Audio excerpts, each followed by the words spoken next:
সম্মানিত দর্শক শ্রোতা, আসসালামু আলাইকুম। আমি আনোয়ার খান, সূর্যোদয় বাংলা মিডিয়া আপনাদের জানাই স্বাগত। আমরা চলে এসেছি শরীয়তপুর জেলার গোসাইরহাট উপজেলার রানীশার গ্রামে। জনাব আলমগীর হোসেন মাঝির বাড়ি। আলমগীর হোসেন মাঝি একজন সফল কৃষক এবং তার ছোট একটি গো ফার্ম আছে। সেই গো ফার্ম সম্পর্কে আমরা জানবো এবং আপনাদেরকে জানানোর চেষ্টা করব। আপনারা আমাদের সাথেই থাকুন। কাকা, কেমন আছেন আপনি? আলহামদুলিল্লাহ, ভালো আছে। আপনার যে এই গো ফার্ম, এখানে কয়টা গরু আছে? 3টা গরু আছে আপাতত। 3টা গরু আছে। আপনার 3টা গরুর মধ্যে ষাঁড় কয়টা আর গাভী কয়টা? একটা গাভী, একটা ষাঁড়, একটা বাছুর। আপনার যে ষাঁড়টা কি আপনি কোরবানির জন্য প্রস্তুত করতেছেন? হ্যাঁ, কোরবানির জন্য প্রস্তুত। বর্তমানে যে গোমাংস আছে সে গোমাংস অনেক সুস্বাদু এবং খামারিরা দায়িত্ব সহকারে গো খামার তারা পরিচালনা করে। সেক্ষেত্রে আপনার খামারে আপনি কোন দিকটা বেশি গুরুত্ব দেন গরুর পরিচর্যার জন্য? গরু পরিচর্যার জন্য তো দেশীয় যে সমস্ত খাবার আছে, খৈর ভুসি, খৈর তেমন একটা এখন অপ্রচলিত হয়ে গেছে। ভুসি, গুঁড়া, আটার গুঁড়া, চালের গুঁড়া, এই ধরনের কাঁচা ঘাস তেমন একটা পাওয়া যায় না বা সময়ও পাওয়া যায় না। খড়ই বেশিরভাগ সর্বসময় গরুর জন্য। আপনার গরুর পরিচর্যার ক্ষেত্রে আপনি দৈনিক কয় লিটার পানি খাওয়ান? এক একটারে 10 লিটার। 10 লিটার পানি।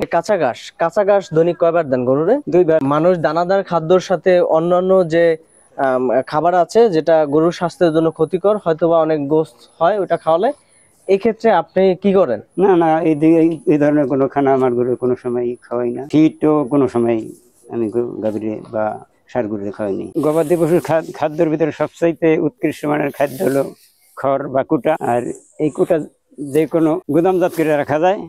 দীর্ঘদিন ধানের মৌসুমে গুদামজাত করে রাখলে পুরা বছর করে এরা খাওয়ানো যায়। যখন অন্য ঘাস না থাকে তখন এটা অনেক উপকারী। এজন্য সবাই সময় মতো কুটা সংরক্ষণ করে গবাদি পশুর জন্য অতি জরুরি। দেশীয় দানাদার খাদ্য, কাঁচা ঘাস, কুটা বা খড়ি। এই আপনার গরু মোটামুটি দেখা যাচ্ছে স্বাস্থ্যবান। স্বাস্থ্য ভালো রাখার জন্য একটা ষাঁড় বা গাভী সুস্থ রাখার জন্য খামারিরা কি করতে পারে, কিভাবে পরিচর্যা করতে পারে? স্বাভাবিক খানার সাথে মাঝে মধ্যে কাঁচা ঘাস দিই, কুটার সাথে হালকা কিছু কাঁচা ঘাস খাওয়াইলে গরুর স্বাস্থ্য ভালো থাকে বা স্থায়ী থাকে। কাঁচা ঘাস কুটায় দুইটা মিলা খাইলে সর্বসময় গরুর স্বাস্থ্য মোটামুটি স্থিতিশীল থাকে। যারা গো খামার করতেছে তাদের উদ্দেশ্যে আপনার পরামর্শ কি? বাংলাদেশে বিশেষ করে যারা স্বল্প আয়ের মানুষ, কৃষক বা স্বল্প আয়ের যারা, তাদের জন্য গো খামার একটা অত্যন্ত, কমপক্ষে একটা দুইটা গরু পালা প্রত্যেকটা কৃষকের, স্বল্প আয়ের মানুষের, কৃষক হোক, যারা স্বল্প আয়ের মানুষ, বিশেষ করে রিক্সা চালায়, ভ্যান চালায়, এই ধরনের স্বল্প আয়ের যত মানুষ আছে তাদের সকলের কমপক্ষে 2টা গরু পালা অতি জরুরি। কেননা স্বল্প আয়ের মানুষ সবসময় যে আয় করে এটা তার সাথে সাথেই খরচ হয়ে যায়। বছর শেষে একটা দুইটা গরু বেচলে এই স্বল্প আয়ের মানুষগুলো তার ভবিষ্যতের জন্য একটা কিছু করতে পারে। আর গবাদি পশু স্বল্প আয়ের মানুষের জন্য অত্যন্ত লাভজনক একটা ব্যবসা। এই জন্য সকল বাংলাদেশের, বিশেষ করে সকল স্বল্প আয়ের মানুষের কাছে আমার অনুরোধ রইল যে আপনারা কমপক্ষে একটা দুইটা গরু সকলের বাড়িতে পালেন। এতে অল্প আয়ের ভিতরে আমার আয় থেকে কিছু একটা সঞ্চয়ের, আমি ওই যে বিভিন্ন ব্যাংকের ধর্ণা ধরলে এক সময় দেখা যায় আমার টাকাটা মায়ের জায়গা বিভিন্ন প্রতারণার ফাঁদে পড়ি।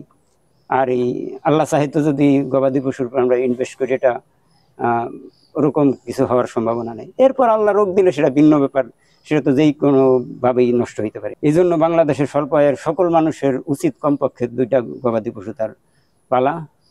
এতে দেশের মাংস এবং দুধের চাহিদা পূরণ হয় এবং দেশও উন্নয়নশীল, স্বনির্ভরশীল হয়।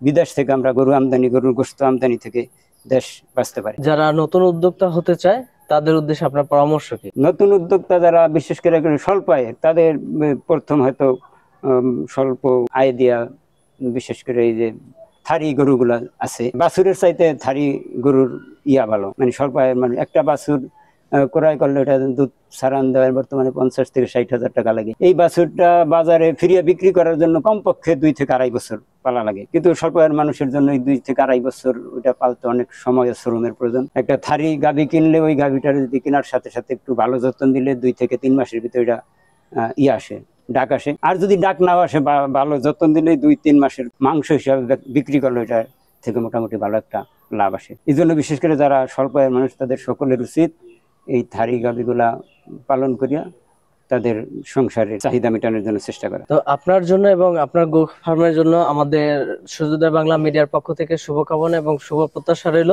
আর সম্মানিত দর্শক শ্রোতা, আপনারা আমাদের আলমগীর চাচা যেভাবে বললো সেভাবে আপনারা যদি গো খামার করতে চান তাহলে সে পরামর্শ মোতাবেক আপনারা করতে পারেন, অথবা আপনাদের স্থানীয় যে পশু দপ্তর রয়েছে সে পশু দপ্তরে আপনারা যোগাযোগ করতে পারেন। আমাদের সূর্যোদয় বাংলা মিডিয়ার সাথে আপনারা পরামর্শ করতে পারেন, কারণ সূর্যোদয় বাংলা মিডিয়া সবসময় আপনাদের পরামর্শ দেওয়ার জন্য এবং আপনাদের থেকে পরামর্শ নেওয়ার জন্য।